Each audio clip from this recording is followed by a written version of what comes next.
Israel के Iran पर हमले के बाद अब ईरान ने पलटवार किया है। ईरान से इजराइल को धमकी दी गई है कि हम माकूल जवाब देंगे। ईरान के राष्ट्रपति पेजेश्कियान और सर्वोच्च नेता अली खामनेई ने बयान दिया है और कहा है कि इजराइल ने ईरान की ताकत समझने में भूल की है। इस सब को लेकर ज़्यादा जानकारी दे रहे हैं हमारे सहयोगी उमा शंकर सिंह।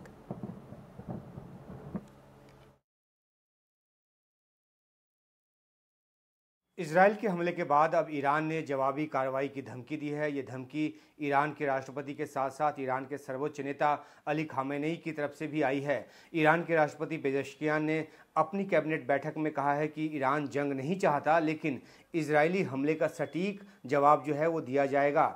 दूसरी तरफ खामेनेई ने रविवार को दिए अपने बयान में कहा है कि ज़ायोनिस्ट रेजिम ने 2 रात पहले जो हिमाकत की, इसके बाद उसे ईरानी कौम की ताकत का एहसास जो है वो कराया जाएगा। इजराइल ने ईरान को आंकने में गलती की है, ये भी कहा है खामेनेई ने, और ईरान इसका माकूल जवाब देगा। हालांकि अपने बयान में उन्होंने ये भी जोड़ा कि ईरान की अथॉरिटीज़ पर निर्भर करता है कि वो कब और किस तरीके से इजराइल के खिलाफ कार्रवाई करे। खामेनेई के इस बयान का अर्थ ये निकाला जा रहा है कि ईरान जल्दी में कोई जवाबी हमला जो है इजराइल पर वो नहीं करने जा रहा, बल्कि अपना समय लेकर और अपना मौका चुनकर जो है वो ये कार्रवाई करेगा। अब तक का जो पैटर्न है वो भी यही रहा है। 1 अप्रैल को जब दमिश्क में इजराइल ने ईरानी कॉन्सुलेट के एक हिस्से को हमले में उड़ाया था, तो ईरान के बड़े कमांडर जो है उसमें मारे गए थे। इसके बाद ईरान ने करीब 2 हफ्ते का वक्त लिया और 13-14 अप्रैल को इजराइल पर 300 से अधिक मिसाइल दागे, जिनमें से अधिकांश को रास्ते में ही नष्ट कर दिया गया। इसके बाद इजराइल ने करीब 1 हफ्ते का वक्त लिया और मध्य ईरान के इश्फहाम जैसे इलाके पर मिसाइल से हमला किया। ईरान तब से बदले की बात कर रहा था, लेकिन आखिरकार इजराइल पर एक बार फिर से सीधा और बड़ा हमला उसने 1 अक्टूबर को ही किया। और इस बीच इजराइल ने तेहरान में हमला कर हमास प्रमुख इस्माइल हानिया को मार गिराया, बेरूत में हमला कर हिजबुल्लाह कमांडर हसन नसरल्लाह को मार गिराया।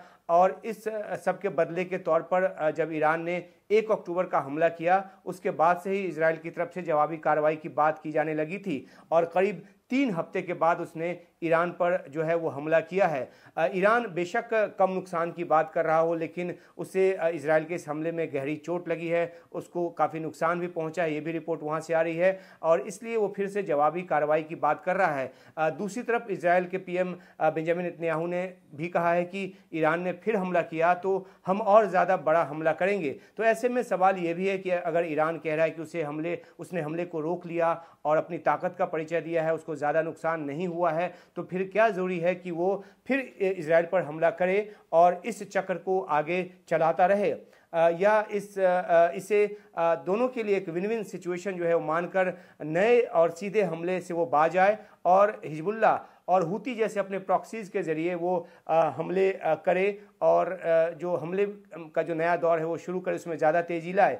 मध्य पूर्व में जंग की जो शतरंज बिछी है उसमें दोनों ही देश जो हैं वो अपने अपने समय और मौके के हिसाब से चालें चल रहे हैं। अमेरिका जैसे देश को डर है तो इस बात का कि कहीं सोची समझी चाल चलते चलते ये जो मामला है वो भयंकर युद्ध में न बदल जाए।